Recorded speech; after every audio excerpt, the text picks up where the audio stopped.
Right now, you are probably more nearsighted than almost any human who lived before the year 1800. Scientists predict that by 2050, nearly 5 billion people, half the planet, won't be able to read a street sign without help. But here's the part nobody tells you. For most of history, being nearsighted wasn't a disability. It was practically a job qualification. So what really happened to the blurry-eyed in a world with no glasses, no contacts, no surgery? The answer is a lot stranger than they just squinted, a condition that barely existed. Aristotle described nearsightedness around 350 BC. Our word myopia comes from the Greek for to squint. But for thousands of years, it barely existed at scale.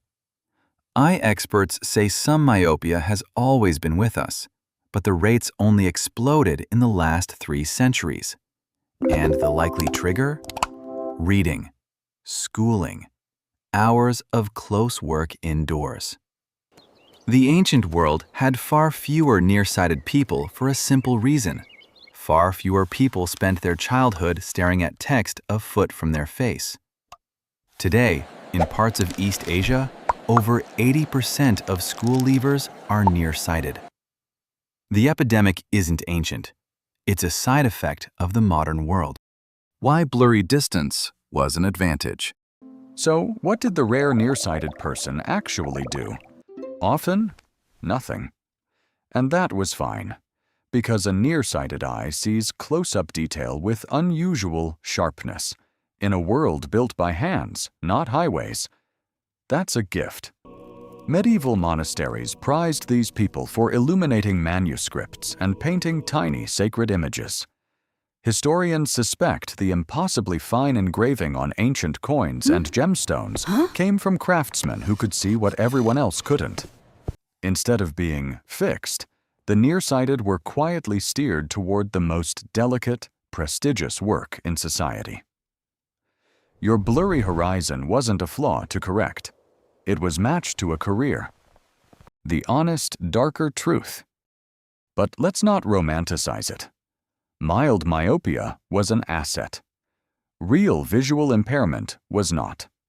For someone who lost their sight to disease or severe blur, there was no correction, and almost no support. Historians are blunt about it. People who could no longer see often slipped to the margins, treated as less useful to the community. The so-called advantage only ever belonged to the lucky, slightly blurry few. The improvised hacks. People still improvised. The Roman writer Seneca is said to have read through a glass globe filled with water, using it as a magnifier. And then there's the most famous story of all, the Emperor Nero, watching gladiators through a green gemstone, often called history's first sunglasses, or even the first contact lens. Except, probably not. The word the Romans used just meant green stone, not necessarily an emerald, and looking through it would have given a dim, blurry, low-resolution view, not crisp vision. Some scholars think the whole tale is a mix-up, tangled with old words for mirror and spy, possibly describing Nero watching in secret, or not even being there at all. A great story, shaky history. Reading stones to the first real glasses.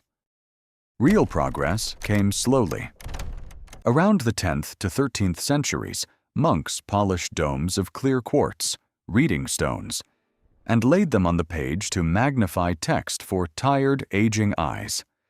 Then, near the year 1290, in the glassmaking workshops of northern Italy, someone perfected the first wearable spectacles. They traveled the Silk Road to Asia, where they became luxury status symbols. China even wrote them into some official uniforms.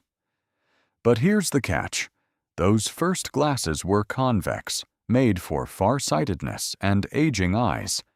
The concave lenses that actually fix nearsightedness didn't arrive until the 14 and 1500s, so even after glasses existed, the nearsighted waited another 200 years for their turn. Put it all together, and the story flips. We treat nearsightedness as a timeless medical fact, but it's really a modern condition, mass-produced by how we now live, read, and stare at screens. For most of history, the blurry-eyed didn't suffer in a corner. The mildly myopic were the master engravers, the manuscript painters, the people who could see the one thing no one else could.